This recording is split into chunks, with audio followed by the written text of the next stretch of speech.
Welcome back to the Intel Extreme Masters Sao Paulo for 2014, the penultimate stop on our Season 8 tour of the world for the Intel Extreme Masters. We have one more to go, which is in 2 weeks' time in Cologne, before the World Championship takes place in March in Katowice at the Spodek Arena. Então é isso aí, bem-vindos a mais um dia de Intel Extreme Masters. Vamos para o Grupo B agora e essa é a penúltima parada antes de ir para a Colônia e depois para o Mundial.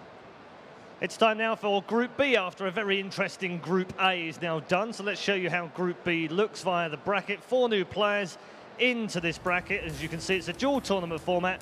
We'll start with TLO versus Shakti from Brazil, and then Hello Kitty from America versus MC. Então é isso aí, vocês estão vendo aí os 4 jogadores do Grupo B. Vai começar com TLO, o The Little One, Shakti, e depois Hello Kitty contra o famoso MC. So let's introduce you to the 2 players who take place in our first game of Group B. As we said, it's a dual tournament format, so the winner goes through to the winners' final for the first opportunity to qualify for the quarterfinals. We've already got 2 players there, of course, from Group A. Group B, the final group of the day. Our first player is a local player qualifying through the open bracket yesterday. He is Brazil's own, he is Shakti. Então aí mostrando o Shakti, um dos jogadores que tem uma chance de ir para a final aí, se ele vencer o Little One, já avançando no bracket. And he goes head-to-head with Germany's favourite Zerg. That's right, Hasselhoff didn't get upset with me. It is, of course, the one and only TLO. Então aí o Zerg favorito da Alemanha, TLO. So as we head into this ZVZ, it's time to hand it over to our commentary teams in both Portuguese and in English. Thanks very much, guys. Welcome back to the caster's desk for the start of Group B here at the Intel Extreme Masters Sao Paulo, as we have a fan favorite TLO going up against a relative unknown in Shakti. That's right. Shakti qualified through yesterday's open bracket without dropping a single series. He was one of the first to advance through. And the rumours backstage here, when we've asked and kind of talked about the players that made it into the top 16, is that he is top 3 Brazilian player at the moment. So he is a decent player. Is he going to be able to topple a player like TLO, though, who, of course, is, as Red Eye said, well known? Very, very well known. In fact, TLO for 2013, I would say he had quite a successful 2013. He finished 3rd top highest foreigner in WCS ranking, only 250 points behind Scarlet. And I think he was like 7th foreigner for earnings during the whole year, earning around 22,000. So a very, very good year for TLO, I would say. That's right. I mean, it hasn't always been as glorified as that, though, with TLO. He started off strong at the start of StarCraft 2 and, you know, had his ups and downs when it came to injuries, when it came to his performances and results. But over the last year or so, he has started to rise up again. But I think it was safe to say towards the end of 2013, he did start to dip down again.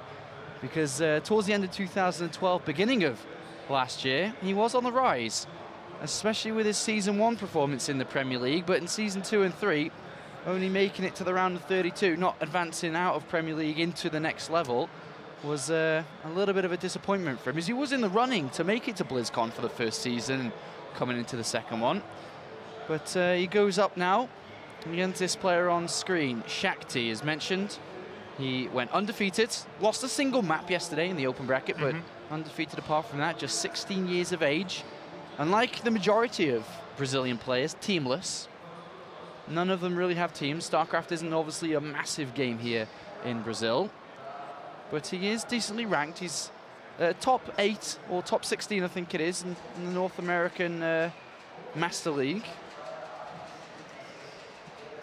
And I think ultimately, you know, a lot of these Brazilian players that we see coming through are very, very young, which is nice to see. You know, they still have a lot of potential to grow if they stick with things.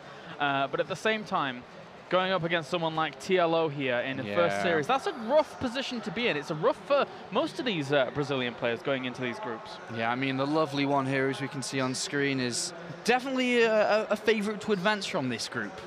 Absolutely. Of course, Group B here consisting of TLO and Shakti, but also the American Hello Kitty and the Boss Toss himself. Oh, yeah. Boss Toss with his lovely new hairdo, looking to punish some of these guys in this group and then move on. But let's not hope the lonely one, you know, gets overrun, maybe feels overconfident here in game 1. It is his first, you know, it is his debut in 2014. Having not played, this is the first major tournament of 2014. Let's see how it goes. All right, well, spawning up to the north position here as our red Zerg. Representing Brazil, he is Shakti. And we have a pause for a second. Yeah, looks like the losing one here has decided to pause for a second. And we'll get this game underway. I think it's quite clear to say, though, that this should be a TLO victory. Anything else would be classified as an upset here.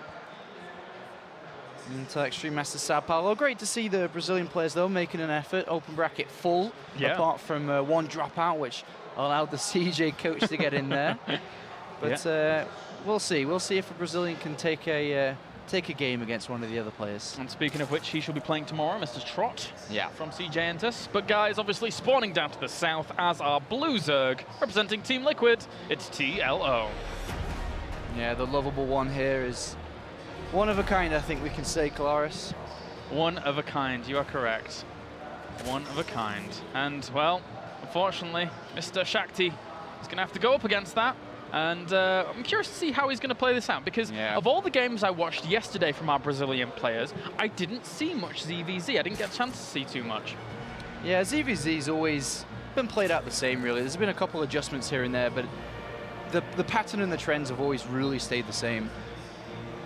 Yeah, they have. And, well, for now, we're going to see how Shakti's going to play this out. It looks like we're just going to have the spawning pool opener here from TLO. Meanwhile, Shakti is going to go for hatchery first. So, not too bad an opener in the end.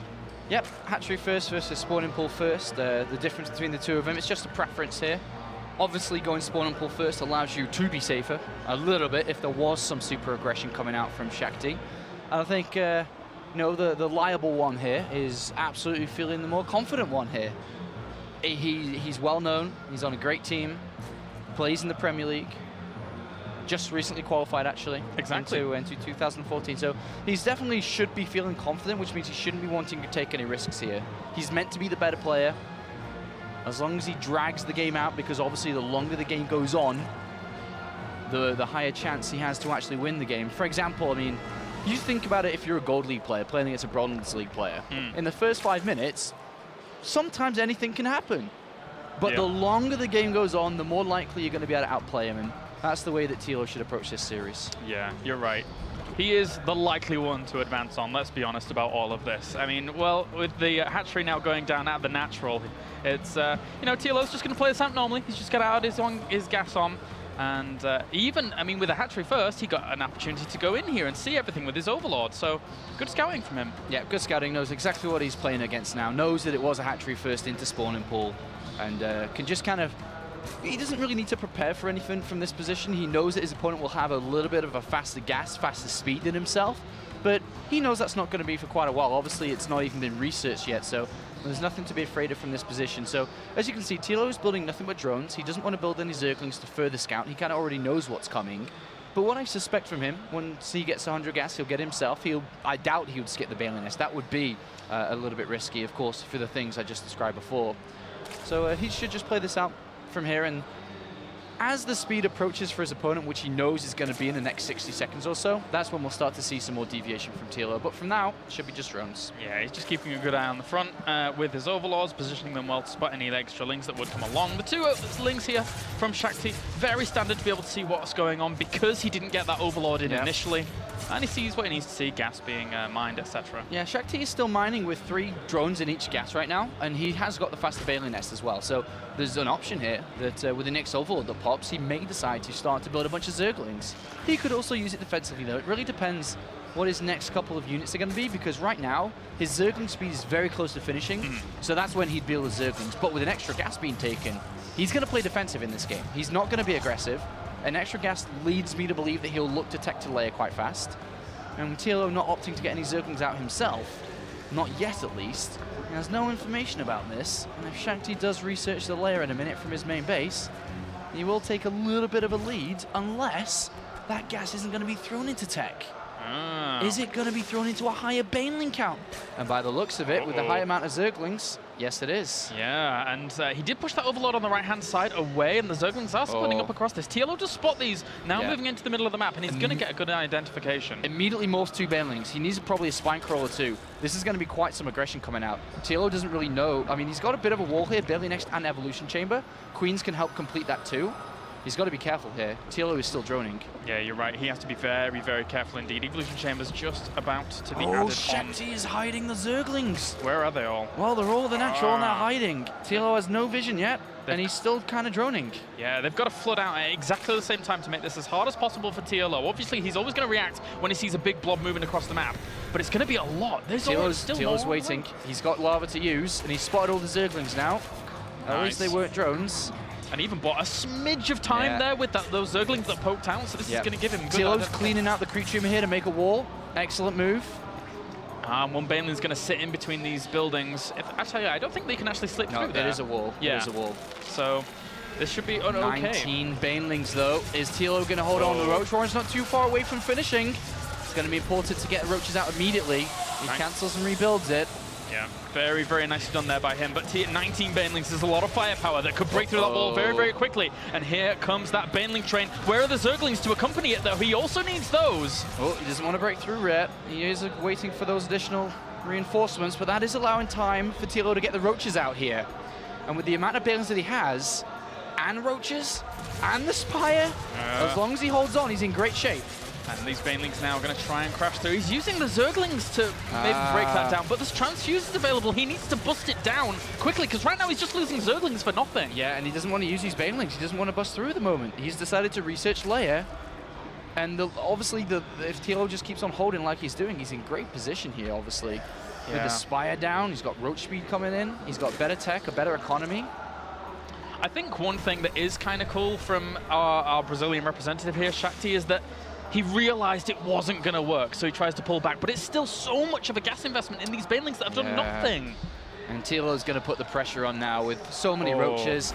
Counterattacks is really the only way that Shakti could do damage to TLO. And in straight up fight, I think TLO is more than enough, especially with the Banelings there. Yeah. And Shakti, just 2 to 4 Banelings from TLO, if they connect into that high count of Banelings that Shakti has, his defense is over. Nice little separation of one lane there forwards to try and connect with a Baneling. TLO gets fooled by it there for a second, but now all he has to do is spread these Roaches out and greet this army. This should be okay here for TLO. Yeah, and TLO's going to bring his own Banelings to destroy all the others of Shakti, and he's going to have to surrender this third base. And, I mean, he's down on tech, and if he gets down on this base as well, he has no advantages going into this game. Well, the only advantages that he's got, maybe he can produce more Mulus as soon as the Spire completes, because he has a lot of gas in the bank. But TLO's going to have a third base soon, and also being able to mine from it properly. But here we go. The Banelings separate forwards here for TLO, looking to get connections on his opponent's Banelings, and they get a lot of drones as well. During all of that, the Banelings try and flood forwards here for Shakti, but he's very, very far down in supply. He gets the best connections, I would say, against those Roaches that he possibly could have done, but the reinforcements continue on for TLO. Look at the supply, 87 to 43. TLO dealt with the aggression in the get-go. Once you commit to something that heavily, you need to do damage. No damage dealt, and GG is called. Game 1 goes to the German. GG, TLO looking all right there, really responding nicely to his opponent's aggression. But meanwhile, Shakti, again, I gotta kind of give him props for pulling back, but at that point, when you have committed that much to it, even if you pull back and have those units for reserve, it's still difficult to really do anything. That's right, and a sip of that Red Bull, maybe that will give him some wings to go into the next game. He's gonna need them. He's gonna need them because that aggression didn't quite work. Great response from TLO though, very calm, very patient, and just super, super composed there when that attack came out of nowhere. Dealt with it excellently and just swifted forward towards that victory. Excellent start here from TLO. And next map's going to be Heavy Rain for this series. See if he can advance on 2-0 to play against either Hello Kitty or MC. So we have ZVZ now, guaranteed PvP afterwards, and then guaranteed 2 ZVPs for our next couple of series. But maybe some people out there are like, where are all the Terrans? Well, there's plenty of those in the tournament. There's plenty of those to come, and some good ones at that as well. Oh, yeah. I do think, though, that the lovable one here is absolutely got to be saying to himself, this guy is a little bit scary. You know, got to not cut corners, got to play it safe, just like I did in game 1.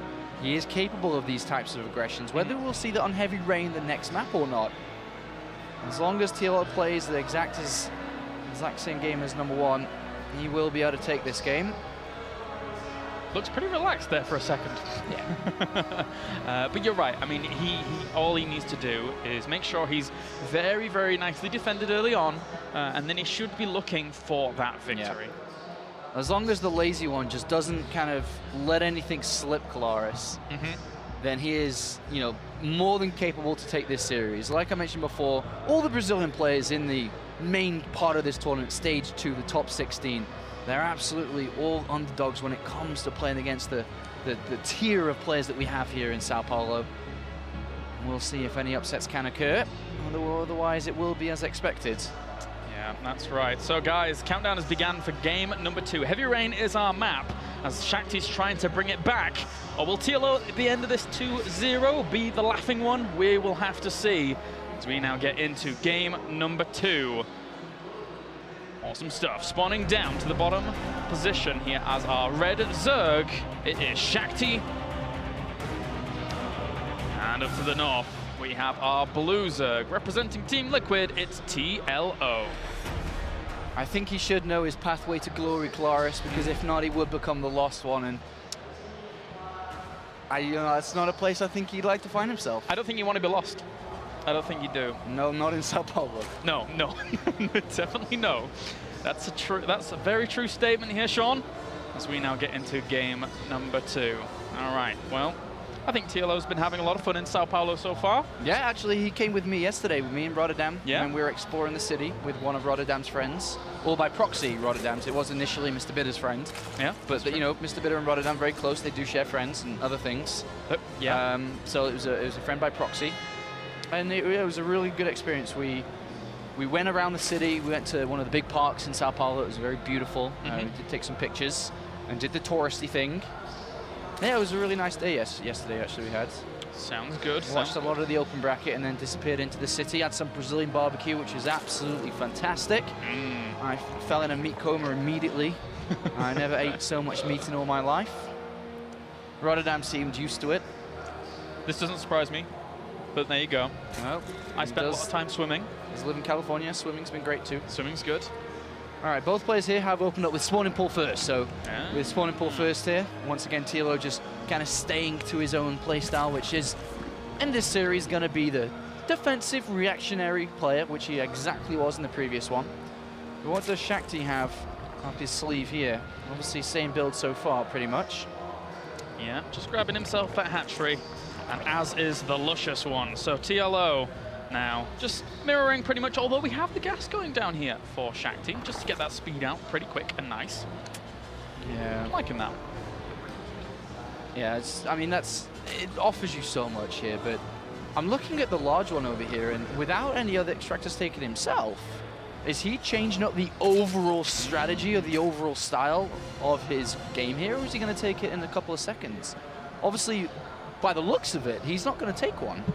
And without taking a gas here, he's going to play a queen-heavy style, which is going to be super defensive, very economy-focused, will probably go towards double evolution chamber as part of his wall, and then, of course, to continue upgrading. I think that's the way he's going here. Different style here. Or is it not? No. Okay, he's just taking one gas by himself, or by itself. Some tricky business. A little bit later on, yeah. So a bit of a different build. Still very queen-focused, obviously, because he's been on minerals, so he's got a lot more minerals. It could be a faster third, but you don't want to take a faster third in this kind of scenario, because Shakti absolutely still could be aggressive. So it'll be like a 3-queen setup again by TLO.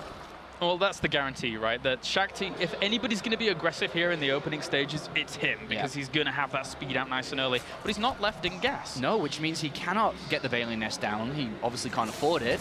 But that does mean he can play a very heavy zergling style. It would take control of the map and take map control overall. And it would potentially allow him to take a third base pretty fast in this game if he was to play that style.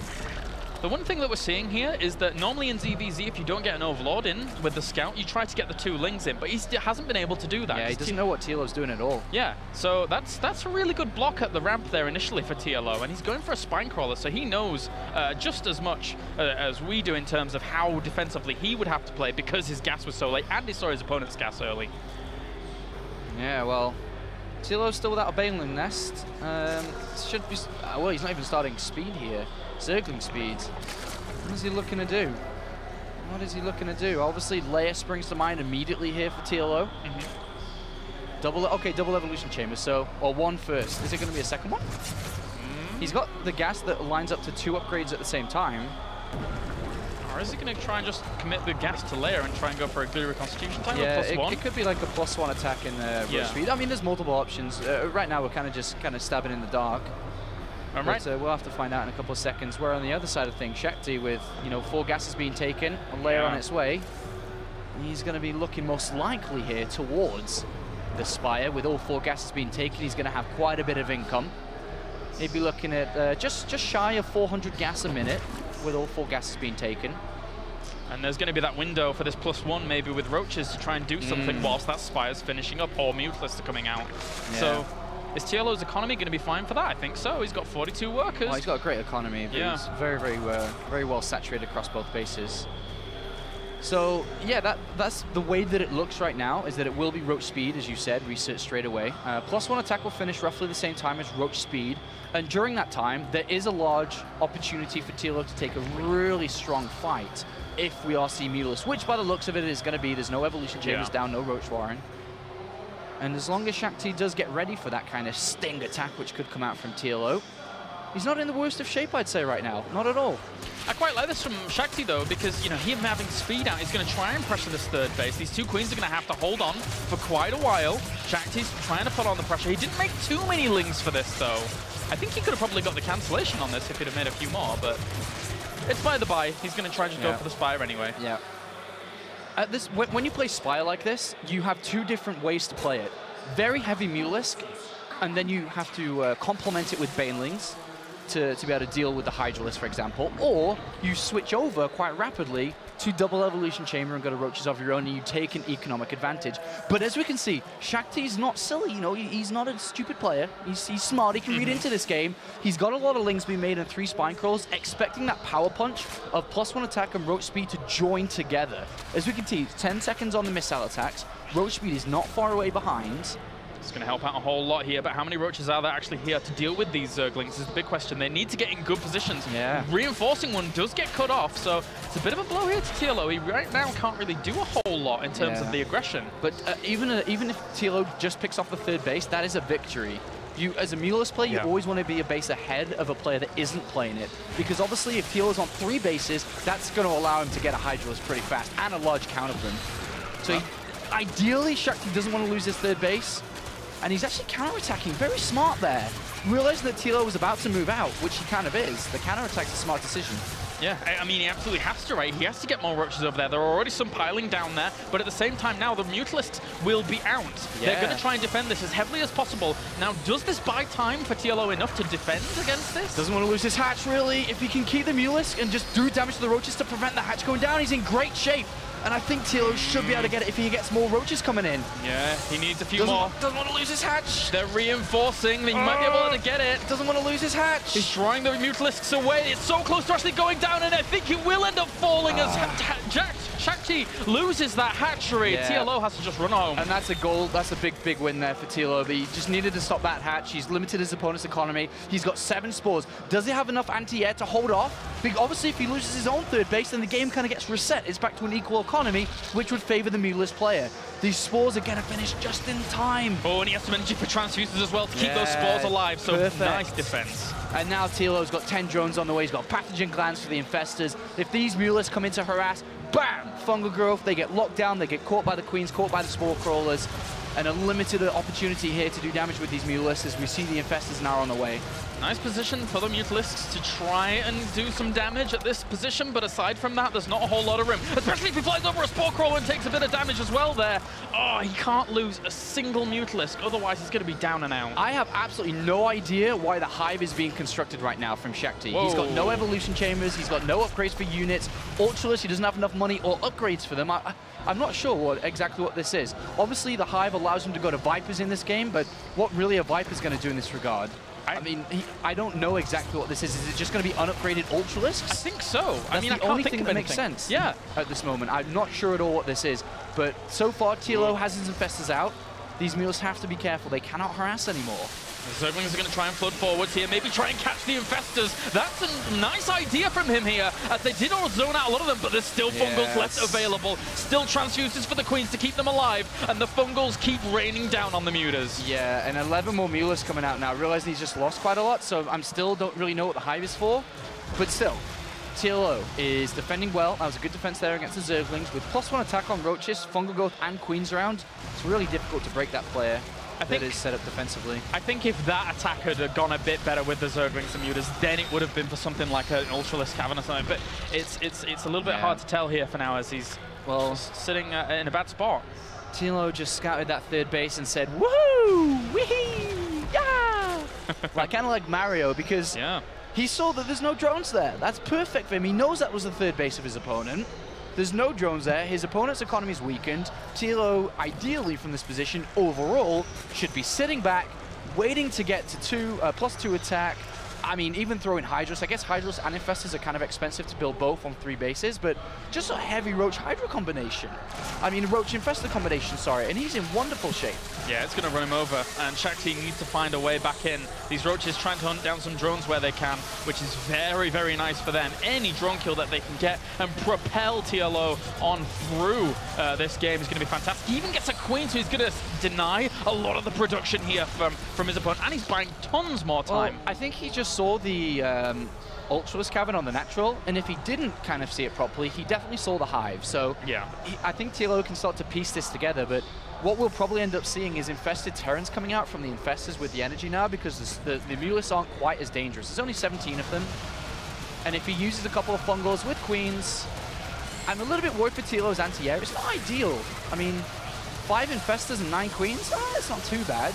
I really like your point, though, about the Infested Terrans, because they mess the pathing up so bad. And then the Roaches with +2 attack should shred the Ultras. They don't have any upgrades. The Lings don't have any upgrades. There's nothing. The Queens are coming along for the party, Sean. They're coming along. He's got to be careful not to lose the Queens to Lings, though. Obviously, they're kind of key in the defense against the Mutalisk here. Yeah. Uses the transfuses, keeps those alive. There's still a little bit of energy to help them out, but the Roaches are going to kill off this third again. The Infestors on the right-hand side. Which locks down a lot of those Mutalisks. If he can continue to chain Fungal that, then all those Mutalisks, they are going to end up dying. A few more do break off from the pack, though. They were down to the south, trying to catch them in these out of position, but there's still another Fungal to make those guys absolutely pop. Pop! They're all gone, and that was a pretty nice attack there from TLO. The Ultra's getting slaughtered immediately, and TLO has really crippled his opponent's economy once again, and chasing down these loose Ultralisks. And they are dying pretty fast here with no Fungals to lock these Roaches in shape, or in their spot, sorry. Look at that, just getting immediately picked off. This is turning into a bit of a disaster now for Shakti in game number 2. TLO's running amok across these bases, and poor Ultralisks, without their upgrades, aren't able to do a whole lot. Yeah, this looks like a pretty difficult spot here for Shakti. As you can see, he's been run circles around, and behind this TLO, he's got his own Ultralisk Cavern, because why the hell not? But for now, the Brazilian player does hold off. His economy is still weakened. What is going on over here, Sean? I'm not too sure, but these Queens are going to die eventually. And TLO does decide to retreat here, throwing a couple of units away, getting a little bit careless there with his fights. I'm sure he smelled victory there and was just looking to throw anything and everything at his opponent. 3 Queens. I'm just sitting and watching. Headbutting away to those Ultralisks. Don't see that too often. No, not too often at all. And now the Mutalisks are going to try and put on some pressure against TLO, but realistically, there's still no room. Even with those Queens dead, there's still 8 on the field across these 3 bases. Yeah, it would have been nice if TLO got a 4th base up, because, I mean, look at the supplies. It's not that bad at all, really. Well, they got Burrow, which is always nice for this queen to keep itself alive. But again, TLO can just split off units where he wants, try and harass. The Mutalisks are actually doing a pretty good job of cleaning things up. Yeah. But, I mean, look at TLO's army he's building. His queens and ultralisks and a few roaches, +3 attack coming in. He has a couple of infestors, but he's going to mostly rely on his queens for anti-air in this scenario. And what he's building is an army off 3 bases, because he knows his opponent's economy is quite crippled too. But is TLO's army going to beat his opponents? Because that's all they're doing. They're not really looking to rapidly speed their economy up. TLO doesn't want to waste units here. Yeah. He's going to try and target down the Ultralisk. He's going to get a lot of these surrounded. Nice borrow there. I actually thought until he burrowed there that was a bit of a waste for TLO, but he should be able to get away if he continues this. There must be an Overseer coming along, though. There absolutely must be. There's 3 just made here. Though, TLO, though, he is playing against an opponent who has 4 bases up and running now. Not really mining from, but up and running. And his go burrow queen has been stranded, and unfortunately that does occur. Save the queen! Oh, he's trying. He is trying, and these ones are going to get certainly saved. They have so much energy. Those Mutalisks fall down so quick. Yeah, Mutalisks just are not good here. The Ultralisk and Lings are going to be key, but as you can see, TLO does have Carapace upgrade finish for his Ultralisks now. And the thing is if you're being so aggressive with your ranged upgrades, the queens benefit a whole lot as well. Absolutely, so they're just sitting at the back there doing a little bit of extra damage. Yeah. Right. And then, of course, Transfuses on the Ultras going to have to come into play here. +2 Carapace against 0 on these Ultras in favor of TLO. The Mutalisks from the back are actually not doing too bad, and there's a good wraparound here from Shakti. TLO may have overstepped the mark here as Shakti's holding on. Yeah, he is holding on quite well, isn't he? He's got roaches on the right-hand side, though. Does kill off that base. It's a really scrappy game here, but in the middle of the map, we are at another fight. I'm not used to seeing this Ultra versus Ultra thing, Sean. It's a bit weird. But with the amount of roaches right behind it, the Transfuses available, the Lings without upgrades, the Ultras for Shakti without upgrades. A bit of a weird game, this one. It looks like TLO finally may be able to break the front door. Yeah, he's got himself in a great spot now. Those Ultralisks getting focused down left and right. TLO's remaining alive up until the very last one. And well, this 3rd base being sat on means it's GG, and TLO advances on to round number 2. I think that was a little bit closer than what he expected it to be, but 2-0 in favor of TLO. He goes directly into the winner's match of Group B and will be playing up against the winner of Hello Kitty and MC. A good effort here from the Brazilian. Good effort indeed. In Game 1, we saw him play quite aggressive there. Unfortunately, wasn't able to pull it off in Game 2. It was a decent game for him there. Definitely put up a strong fight. Very well played there. And now, as you say, our next match going to be Hello Kitty versus MC. This Brazilian, though, Shakti, not out of the running just yet. He's going to play against the loser of MC or Hello Kitty. But either that you get there is a bit of a tough spot. Yeah. I must say that the Fnatic Academy players, as of late, have been doing great, really bringing their games on leaps and bounds. We see their Fnatic players like Zanster and Mini Razor advancing through to WCS, trying to qualify through Challenger. Yeah. And now Hello Kitty, we're going to get to see how he's been doing. We will get to see how he's been doing. There is Shakti, a bit of a smile there. I think he went over to TLO's booth to congratulate him on his first victory of 2014 in Major Tournament. And even the crowd out there as well, giving an applaud to both players, as TLO is now in the winner match. So, good job by TLO. Moves 1 step further forwards to get that round of 8 spot. And now, guys, after the break, we're going to have MC versus Hello Kitty, cast by none other than Rotterdam and Todd. So we'll see you right after this.